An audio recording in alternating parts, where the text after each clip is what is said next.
বিজ্ঞানের বিষয়গুলোর মধ্যে আমার সবচেয়ে প্রিয় বিষয় পদার্থবিজ্ঞান। সেজন্য ইঞ্জিনিয়ারিং, মেডিকেল থেকে শুরু করে আরও বিভিন্ন বিষয়ে পড়াশোনার সুযোগ থাকা সত্ত্বেও আমি আসলে আমার নিজস্ব বিষয় পদার্থবিজ্ঞান সেটাকে প্রিয় বিষয় হিসেবে বেছে নিয়েছি এবং সেখানেই অনার্স এবং মাস্টার্স করার সিদ্ধান্ত নিয়েছিলাম। আমার ইচ্ছা ছিল এই বিষয়ে শিক্ষকতা করার এবং সেটা আমার সুযোগ হয়েছে। এই জন্য আলহামদুলিল্লাহ আমি খুবই আনন্দিত।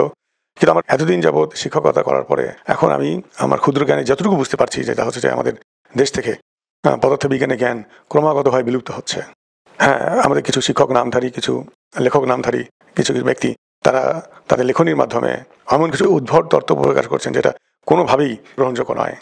পদার্থবিজ্ঞান আমাদের যে জ্ঞান, আমাদের শিক্ষার্থীদের শেখার যে মানদণ্ডটা সেটা ক্রমাগতভাবে একদম নিচে চলে যাচ্ছে। সারা পৃথিবী থেকে আমরা বিচ্ছিন্ন হয়ে পড়ছি। যাই হোক, পদার্থবিজ্ঞান যে আমাদের দেশ থেকে নির্বাসিত হচ্ছে তার ছোট্ট একটা প্রমাণ নেই। ডিসেম্বর 2012 সাল, এটা 2013 সালে প্রথম দিকেও হতে পারে, যাই হোক আমার স্মরণ নাই ঠিক মতো। তা এখানে secondary education sector development project নামে একটা প্রজেক্ট মাধ্যমিক ও উচ্চশিক্ষা অধিদপ্তরের পক্ষ থেকে হয়, যেখানে ওই সৃজনশীল প্রশ্নপত্র প্রণয়ন, পরিশোধন ও উত্তরপত্র মূল্যায়ন বিষয়ভিত্তিক শিক্ষক প্রশিক্ষণের আয়োজন করা হয়। তো সেই প্রশিক্ষণ ম্যানুয়ালটা আমি দেখাচ্ছি বর্তমানে। হ্যাঁ, তো সেই প্রশিক্ষণ ম্যানুয়ালে এই যে এখানে মুখবন্ধ, তারপরে সৃজনশীল প্রশ্নপত্র কী এবং কেমন, হ্যাঁ সেটা নিয়ে কথাবার্তা আছে।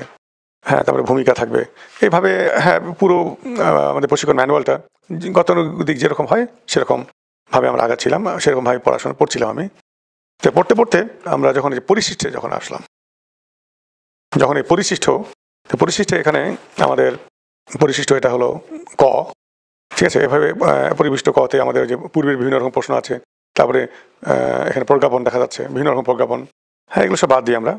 যেখানে আমাদের চোখ একবারে আমার চোখটা একদম আটকে গেল সেটা হচ্ছে পরিশিষ্ট ঠ, সৃজনশীল প্রশ্নের উদাহরণ। যারা ম্যানুয়াল তৈরি করেছেন, হ্যাঁ, তারা কিছু স্যাম্পল কোশ্চেন দিয়েছেন। হ্যাঁ, তার মধ্যে একটা কোশ্চেন বেশ গতানুগতিক। কোনো একদিন বৃষ্টিতে নেহা জানালার পাশে দাঁড়িয়ে বৃষ্টি দেখছিল। এটা কিন্তু আসলে এই প্রশ্নটা এতটাই কমন এবং এটা পরীক্ষায় এসেছিল, ইন্টারমিডিয়েট পরীক্ষায়। হ্যাঁ, সবাই জানে এটা। এই ম্যানুয়ালে যা কিছু আছে সবই কিন্তু আসলে এইচএসসি পরীক্ষায় কোনো বোর্ডে এটা দিয়েছে। এরপর আমরা যে উদ্দীপকটা দেখছি, এই উদ্দীপকে আমাদের ক নম্বর প্রশ্ন ছিল ভেক্টর কি, জ্ঞানমূলক। এটা তো অবশ্যই মানে একটা প্রশ্ন উত্তর দেওয়ার মতো একটা কোশ্চেন। কিন্তু খ নম্বর প্রশ্নে আমার আটকে গেল। এটা অনুধাবনমূলক প্রশ্ন, কিন্তু লেখা আছে বৈদ্যুতিক পাখা ঘুরলে তোমার গায়ে বাতাস লাগে কেন, ব্যাখ্যা করো। আমি প্রথমে একটু হোঁচট খেলাম, আমি আসলে আটকে গেলাম আমার চোখ যে এই ধরনের প্রশ্ন ইন্টার লেভেলের স্টুডেন্টদের করা হলো কেন। এটা তো আসলে অনেক উপরের লেভেলে কোশ্চেন। এটা বার্নৌলিস প্রিন্সিপাল থেকে আসবে। হ্যাঁ, ফ্যানের পাখা আমাদের ভাঁজ করা থাকে, যেটা কিনা আমি এর আগে আলাপ করেছি তোমাদের কাছে। হ্যাঁ, এটা কিন্তু তোমাদের হলো আসলে সিলেবাসের বিষয় হওয়া উচিত না। বার্নৌলিস প্রিন্সিপাল, ফ্লুইড ডায়নামিক্স, এটা অনেক উপরে লেভেলের ব্যাপার। হ্যাঁ, এটা হতে পারে কোনো পলিটেকনিক ইনস্টিটিউটের কোশ্চেন, যেখানে স্টুডেন্টরা এসএসসি পাস করে ইঞ্জিনিয়ারিংয়ের ডিপ্লোমা করার জন্য ভর্তি হয়। আমার কাছে তাই মনে হলো। সেখানে অবশ্যই একটা থিওরি ডিপলি তাদেরকে বোঝানোর কোনো কায়দা নাই। হ্যাঁ, কারণ যেহেতু তাদের বেসিক অনেক দুর্বল, এমন হয় যে এক্স্যাক্টলি একটা বিষয় যে এক্স্যাক্টলি যেরকমভাবে বোঝা দরকার, যথাযথভাবে বোঝা দরকার, সেভাবে তাদেরকে বোঝানো সম্ভব হয় না। অথচ হয়তো দেখা যাচ্ছে যে তাদেরকে ফ্যানের বিষয়টা নিয়ে জানতে হবে, তো সেটা তখন তাদেরকে কোনো রকমভাবে বুঝাই দেওয়ার প্রয়োজন পড়তে পারে। আমার কাছে তাই মনে হলো। হ্যাঁ, কেননা বৈদ্যুতিক ফ্যান ঘুরে ভাই বাতাস লাগে কেন, এটা অনেক ডিপ একটা বিষয়। এখানে বার্নৌলিস প্রিন্সিপাল বুঝতে হবে, ফ্লুইড ডায়নামিক্স বুঝতে হবে, তবেই না একজন স্টুডেন্ট ভালো মতো যথাযথভাবে বুঝতে পারবে। তা আমি ঠিক আমার যে বিষয়টা মাথায় ঠেকলো না, কিন্তু যখনই আমি পরবর্তী পৃষ্ঠায় যেখানে নমুনা উত্তর দেওয়া আছে, সেখানে আমি রীতিমতো আকাশ থেকে পড়লাম যে কি লিখেছে যে বৈদ্যুতিক পাখা ঘুরলে গায়ে বাতাস লাগে ডান হাতি স্ক্রু নিয়মের কারণে। আমি ঠিক বুঝতে পারলাম না যে ডান হাতি স্ক্রু নিয়মের সাথে বৈদ্যুতিক পাখা ঘুরলে গায়ে বাতাস লাগে সম্পর্কটা কোথায়। একই বিন্দু থেকে অঙ্কিত দুটি ভেক্টর, হ্যাঁ এখানে ডান হাতি নিয়মের কথা লেখা আছে। রীতিমতো আমি একদম বরফের মতো জমে গেলাম যে কিভাবে সম্ভব যে বৈদ্যুতিক পাখা ঘোরার সাথে ডান হাতি স্ক্রু নিয়মের সম্পর্ক কি। তারপরে একটু সম্বিত ফিরে পেতে বুঝলাম যে আসলে আমাদের দেশে পাখাগুলো এমনভাবে ঘোরে যে ডান হাতি নিয়ম অনুযায়ী। তখন ভালো করে দেখো যে হ্যাঁ, পাখাটাকে দিয়ে ঘোরে। এই যে এদিকে সবসময় আমাদের দেশে ফ্যানের ভেতরে কয়েলটা এমনভাবে সেট করা আছে এবং কারেন্টের ডিরেকশনটা এমনভাবে এখানে সেট করা আছে যাতে আমাদের ফ্যানের পাখাটা যেন সবসময় এদিকে ঘোরে। তো এদিকে যদি ঘোরে তাহলে হ্যাঁ দেখলাম যে হ্যাঁ ডান হাতি নিয়ম যে বুড়ো আঙুলের দিকটা নিচের দিকে হচ্ছে। তা আমি অবাক হলাম যে যারা এই ম্যানুয়ালটা তৈরি করেছে তারা আসলে ডান হাতি নিয়মটাই আসলে বুঝতে পারেনি এবং বৈদ্যুতিক ফ্যানে ঘুরে গায়ে বাতাস লাগার প্রকৃত কারণটা তারা জানেই না এবং সেই সাথে ডান হাতি নিয়মটাও আসলে তারা বুঝতে পারেনি। দুই বিষয় তাদের কি সমস্যা আছে। যদি তাই হয়, একটা চাকা ঘুরলে তো বাতাস, যেমন আমাদের এই ফ্যানটা এভাবে ঘুরছে, পাখা নাই, এর সাথে কোনো ব্লেড নাই, আচ্ছা তাহলে তো কোথায় বাতাস লাগে না। তো এটা যদি যতই জোরে ঘুরুক না কোথায় বাতাস লাগবে? তাহলে তো একটা চাকা খুলে বাতাস লাগার কথা। ডানহাতি নিয়ম অনুযায়ী কোনো না কোনো দিকে বাতাস তো লাগবেই। এটা আমাদের জন্য একটা লজ্জার কথা। আসলে ডানহাতি নিয়মের ব্যাপারটা কি, যে পদার্থবিজ্ঞানের কিছু রাশি আছে, যে রাশিগুলো দুটো ভেক্টর থেকে উদ্ভূত, এবং সেই রাশিগুলো কিন্তু আসলে ভেক্টর রাশি। আর মজার বিষয়, সেই সব রাশিগুলো আমরা ন্যাচারালি পেয়ে থাকি, সেই সব রাশিগুলোর দিকটা ওই ভেক্টর দ্বয় যে তলে আছে সেই তলের সাথে লম্ব দিকে। আর লম্ব দিক তো যে কোনো দিকে হতে পারে, লম্ব দিকে এদিকে হতে পারে, এদিকে হতে পারে। এটা কিন্তু প্রকৃতির নিয়ম, যে কোনো দিকেই সেটা লম্ব দিক হতে পারে। এখন পৃথিবীর কোনো দেশে কেউ কেউ যদি এই দিকে লম্ব দিক ধরে, লম্ব দিকটা এইদিকে যদি ধরে, কেউ কেউ আবার এইদিকে ধরলো, তখন গোলমাল লাগবে। সেই জন্য সবাই মিলে সিদ্ধান্ত নিল যে আমরা লম্ব দিক, সবার যাতে লম্ব দিকটা একই দিকে ধরা হয়, সেটা নিশ্চিত করার জন্য আমরা ডানহাতি নিয়মের প্রবর্তন করেছি। যে ডান হাতে তালু দিয়ে প্রথম ভেক্টরকে দ্বিতীয় ভেক্টরে ধাক্কা দিব, তখন আমাদের বুড়ো আঙুলের দিকটা হবে যেদিকে, সেটা হচ্ছে ডানহাতি নিয়ম। সেটাই হচ্ছে আমাদের লম্ব দিকে সেই রাশির দিক। ব্যাপারটা তোমাদের কাছে একটু উদ্ভট লাগতে পারে যে কিভাবে এটা সম্ভব, এটা কোন ধরনের রাশি? আসলে এই ধরনের রাশির সাথে তোমাদের এই মুহূর্তে পরিচয় করে দেওয়া সম্ভব নয়, কারণ আমরা পড়াচ্ছি ভেক্টর। ভেক্টরের পরে আমাদের গতিবিদ্যা, নিউটনিয়ান বলবিদ্যা। তো নিউটনিয়ান বলবিদ্যায় আমরা কিছু কিছু রাশি, এরকম রাশির সাথে পরিচিত হবো। শুধু তুমি নামটা জেনে রাখতে পারো, তা হচ্ছে টর্ক, তারপরে কি কৌণিক ভরবেগ।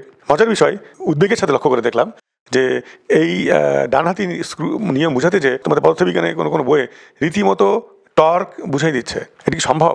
ভেক্টর পড়ানোর সময় টর্ক কি বোঝা সম্ভব? কারণ টর্ক বুঝতে গেলে আমাদের ভালোভাবে গতিবিদ্যা জানতে হবে। নিউটনের বলবিদ্যা প্রথম দিকে অংশগুলো সবগুলো জানে, তারপরে আমরা টর্কের জ্ঞান অর্জন করব। আসলে পদার্থবিজ্ঞানের জ্ঞান অর্জনের ক্ষেত্রে অবশ্যই একটা ধারাবাহিকতা দরকার। সেই ধারাবাহিকতা লঙ্ঘন করে কেউ যদি এখন ভেক্টর পড়ানোর সাথে সে টর্ক বলে, তাহলে বুঝতে হবে যে আসলে টর্কটি ব্যাপক একটা গুরুত্বপূর্ণ বিষয়, এবং টর্ক বুঝতে গেলে আমাদের যে এসব বিষয়গুলো এটা ধারাবাহিকভাবে যেতে হবে, সেই ধরনের ধারণাই নাই তাদের। এটা কীভাবে আমরা শিক্ষার্থীদের ভেক্টর পড়ানোর সময় টর্ক বুঝাই? তো যাই হোক, আমরা শুধু এটুকু বলতে পারি যে হ্যাঁ, ভবিষ্যতে আমরা এমন একটা রাশির সাথে পরিচিত হবো যে রাশিটা এরকম আচরণ করে। দুটো ভেক্টর যে তলে আছে সেই তলের সাথে লম্ব দিকে সেসব রাশির দিক হবে। আপাতত ভবিষ্যতে সেই রাশিটা পড়বো, তার প্রস্তুতি হিসাবে ডানহাতি নিয়মটা বুঝে নাও, দুটো ভেক্টরে ক্রস গুণন বুঝে নাও। তো যাই হোক, আমি ম্যানুয়ালের এই অবস্থা দেখে আমি আসলে স্তম্ভিত হয়ে গেলাম। তো পরে কিছুদিন পরে আমার হাতে একটা সৌজন্য কপি হিসেবে একটা বই আসলো। তখন আমি পুরো বিষয়টা বুঝতে পারলাম যে হ্যাঁ, এই বইয়ের লেখকরাই হচ্ছে এই ম্যানুয়াল তৈরি করেছে। হ্যাঁ, কি লিখেছে? বৈদ্যুতিক পাখা খুললে পাখার নিচে বাতাস লাগার কারণ, বৈদ্যুতিক পাখা খুললে গায়ে বাতাস লাগে ডানহাতি স্ক্রু নিয়মের কারণে। আমি সত্যি সত্যি অবাক হলাম যে এই বই লেখকদের অবস্থা জেনে বুঝে।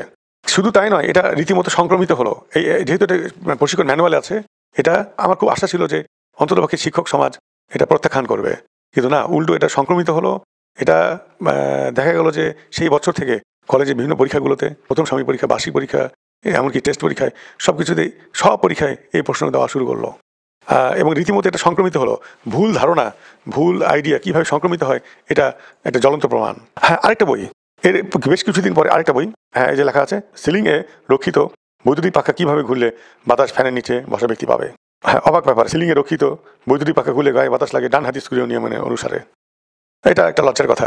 আচ্ছা, যদি আমাদের দেশে, আমাদের ভাগ্য ভালো, আমাদের দেশে ফ্যানটা, মানে এটা ঘটনা চক্রে, কালো চক্রে মিলে গেছে যে আমাদের দেশে ফ্যানটা যেদিকে ঘুরে বাতাসটা ওই ডানহাতি নিয়ম অনুযায়ী, ডানহাতি নিয়ম অনুযায়ী বাতাসটা নিচের দিকে প্রবাহিত হয়। অথচ সম্পূর্ণ কিন্তু আমি কিন্তু এর আগে ভিডিওতে দেখাইছি তোমাদের, দয়া করে একটু সেটা দেখে আসো যে এটা বিষয়টা কিন্তু আসলে সম্পূর্ণ কাকতালীয়। হ্যাঁ, পৃথিবীর অনেক দেশে ফ্যান কিন্তু আমাদের উল্টো দিকে ঘোরে। আর হ্যাঁ, আমাদের দেশে তো টেবিল ফ্যানকে উল্টো দিকে ঘোরে। টেবিল ফ্যান যদি উল্টো দিকে ঘোরে, কিন্তু বাতাস তো আমাদের কি সামনের দিকে পায়ে থাকি, তাহলে সেখানে ডানহাতি নিয়মটা গেল কই? এটা সম্পূর্ণ একটা উদ্ভট একটা ব্যাপার। সেই ব্যাপারটা আমাদের সামনে তুলে ধরেছে। এরা ডানহাতি নিয়মও বুঝতে পারছে না, আবার ফ্যান ঘুরলে গায়ে বাতাস লাগে না তার প্রকৃত কারণও বুঝতে পারছে না। এটা আমাদের পুরো জাতির জন্য একটা লজ্জার ব্যাপার। আরেকটা বই, এটাও বেশ স্বনামধন্য বই, ব্র্যান্ডেড বই।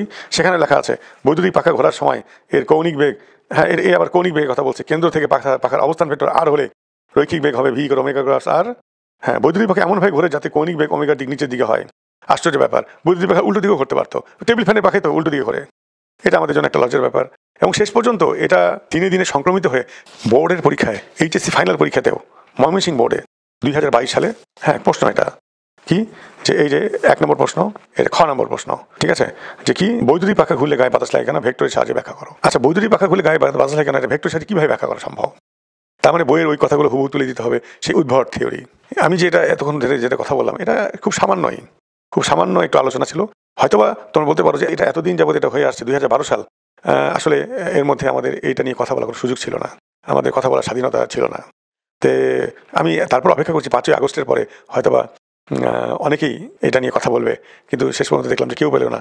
আমি প্রায় 150 দিন অপেক্ষা করলাম, তাও হলো না। শেষ পর্যন্ত উপায় না পেয়ে আমি নিজেই মুখ খুলতে হলো আমাকে, এবং নিজেকেই প্রকাশ করতে হলো যে বৈদ্যুতিক পাখা ঘুরলে গায়ে বাতাস লাগে তার প্রকৃত কারণ। আর এখানে যে একটা এই বিষয়টা যে উদ্ভট ছিল, হ্যাঁ, এবং এটা যে সম্পূর্ণ একটা ভুয়া একটা থিওরি ছিল সেটা বলার জন্য এতদিন পর সত্যি হলো সেটা বলতে হচ্ছে।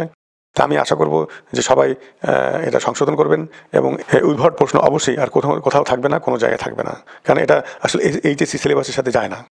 এইচএসসি এই বৈদ্যুতিক পাখা খুলে গায়ে বাতাস লাগে না জানতে গেলে বার্নৌলিস প্রিন্সিপালটা অবশ্যই জানতে হবে। এটা আসলে এক কথায় উত্তর দেওয়া সম্ভব নয়, এটা অনেক বড় একটা বিষয়।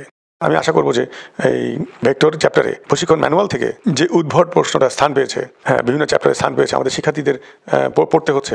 যারা প্রকৃতই শিক্ষার্থী তারা এটা কিন্তু পরে শুধু বিভ্রান্ত হবে, তাদের প্রচুর সময় নষ্ট হবে, তারা ভেবে ভেবে কুল পাবে না। প্রকৃতই ডানহাতি নিয়মটা তাদের কাছে সম্পূর্ণ হারিয়ে যাবে। অনেকেই পদার্থবিজ্ঞান পড়ার আগ্রহই হারিয়ে ফেলবে প্রকৃত শিক্ষার্থী যারা। এই উদ্ভট থিওরিটা এতদিন যাবৎ কিভাবে চললো, এটা আসলে একটা গবেষণার বিষয়। আমার কাছে যেটা মনে হচ্ছে যে অজ্ঞতাও একটা সংক্রামক ব্যাধি, এটাও মানুষে সংক্রমিত হয়। আমাদের দেশে এটা তাই হয়েছে, বই থেকে শিক্ষক সমাজ থেকে শুরু করে ছাত্র সমাজ সবার মাঝে এটা সংক্রমিত হয়েছে। এবং আমরা যে সংক্রমিত হয়েছে, আমরা রীতিমতো এখন অসুস্থ, আমরা এখান থেকে সুস্থ হতে চাই। আমি আশা করবো আমরা এখন সবাই সুস্থ হব।